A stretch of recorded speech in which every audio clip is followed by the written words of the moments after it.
สบายดีสบายดีพี่น้องสบายดีทุกท่านสบายดีผู้ที่เคารพนับถือและฮักเพลงยินดีต้อนรับทรงเบาเส้นเมืองสลัดน้อยคือเก่าสิ้นเคยพี่น้องเอ้ยทักทายสบายดียามตอนเสาร์ตอนนี้เวลา6 โมงปลายพี่น้องเอ้ยเนาะอัปเดตภาพบรรยากาศยามเสาร์อยู่เขตสังเจียงพี่น้องเอ้ยเนาะอยู่นี่ก็คือเก่าเส้นเคยนั่นแหละอยู่โรงแรมเชิงสาง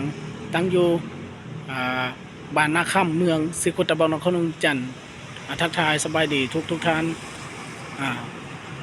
มื้อนี้เป็นมือวันที่14พี่น้องเอ้ยเนาะ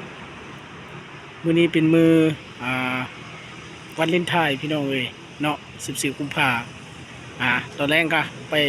ท่องไปเที่ยวได้พี่น้องเอ้ยนั่นคือเก่าเส้นเคยพี่น้องเอ้ยตามนัดตามเวลาของเขาแต่เขาห่วมเฮ็ดเวียกอยู่นี่พี่น้องเลยเนาะมื้อนี้เย็นหน่อยหนึงพี่น้องเอ้ยเนาะเป็นมื้อวันที่14ของเดือน2 2026อัปเดตภาพบรรยากาศยามเช้าพี่น้องเอ้ยตอนนี้ก็บ่ทันได้กินข้าวกินน้ำเนาะเฮาก็หาก็มาเวียงมาปึ๊บก็อัปเดตให้ทุกท่านได้ฮู้ได้เห็นพี่น้องเอ้ย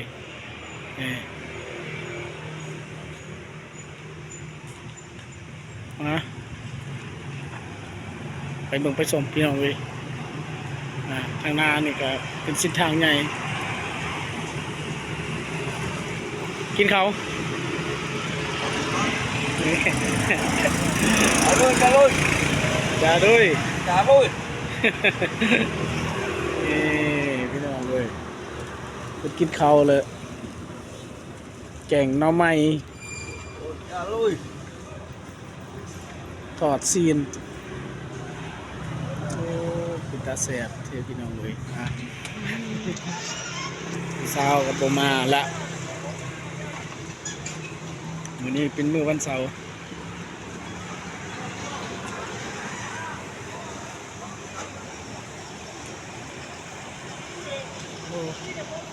โรงเรียนนี่จิแล้วเลยพี่น้องวนภาพยามตอนเช้าก็สิประมาณนี้พี่น้อง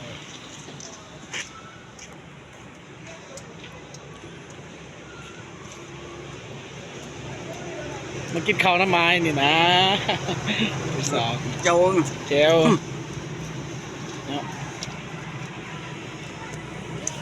กินข้าวแต่เช้า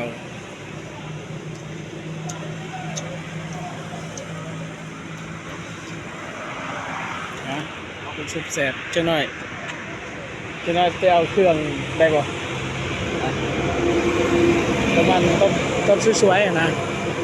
บอลอนุสิตบอลเขาไปเอาเงินนะไปเสียเอาเงินให้เนาะได้เนาะจังหน่อยก่อนแล้วก็เปิดตอนนี้ก่อนจะเขาไปเปิดที่อนุสิต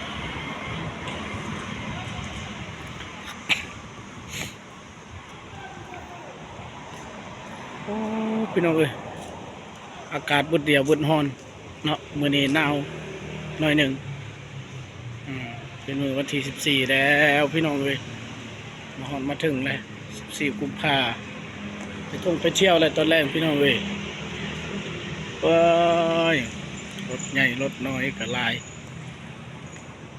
ของนี่ก็หลายพี่น้องเอ้ย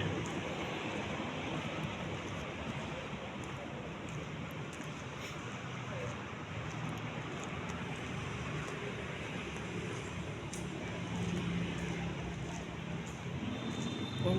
รถมันเป็นรถเขาฝากโอ้ลูกค้า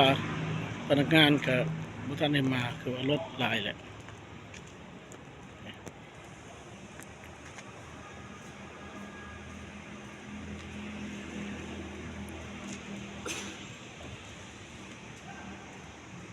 รถใหญ่ก็หลายตื้อพี่น้องเอ้ย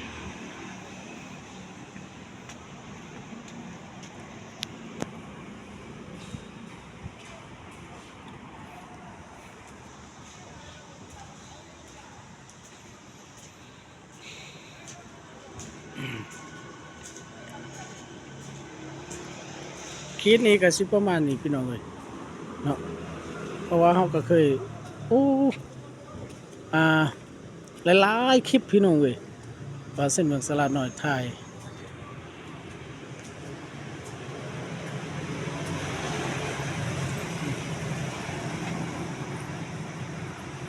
รถก็จะมาฝากบ่เนาะ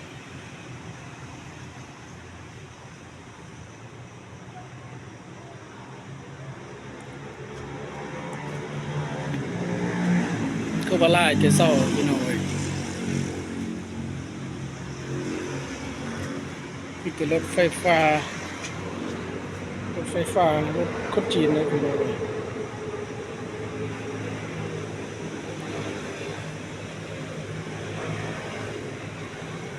รถไฟฟ้าก็มีรถจักรก็มีพี่น้องเอ้ย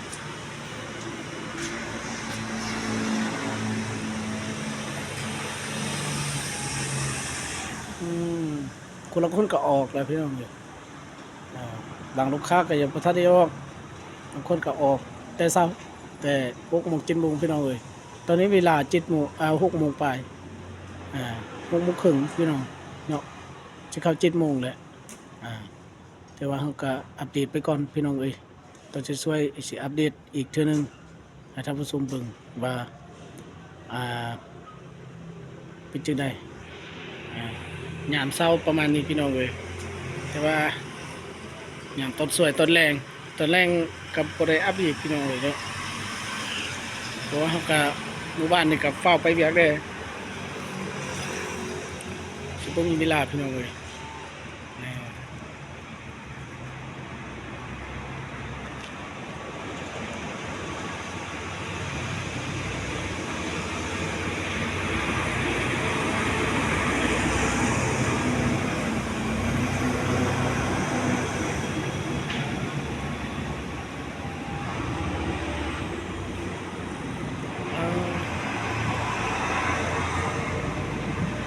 ประมาณตอนเช้าสิประมาณนี้พี่น้องเอ้ย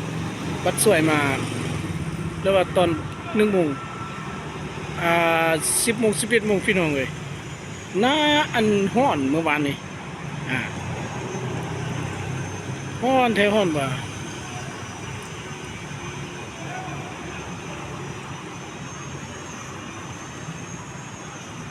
เดือนนี้ก็เป็นของเดือน2เนาะเดือน2วันที่14แล้วเวลาก็ยับจอมอพี่น้องเอ้ยไวแท้ไวว่าเวลา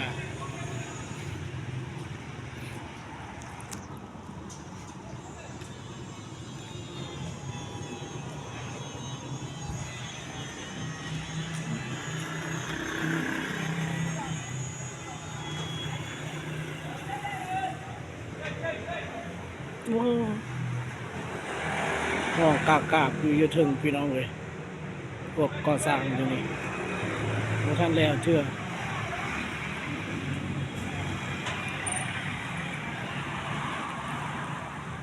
นี่จะเป็นโรงแรมแขวงยุนนาน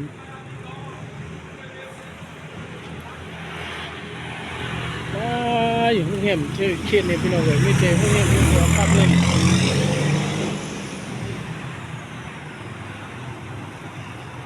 โรงแรมหลายที่สุดก็แม่นเขตสร้างเจียงนี่แหละพี่น้องเอ้ยพูดหลังเพิ่นก็โรงแรมยามีก็เปิดได้ดนเลยพี่น้องเอ้ย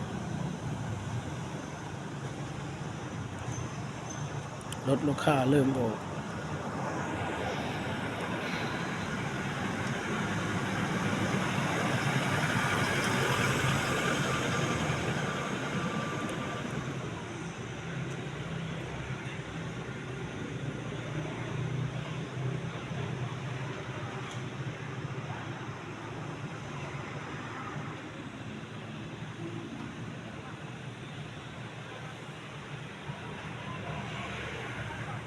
อัปเดต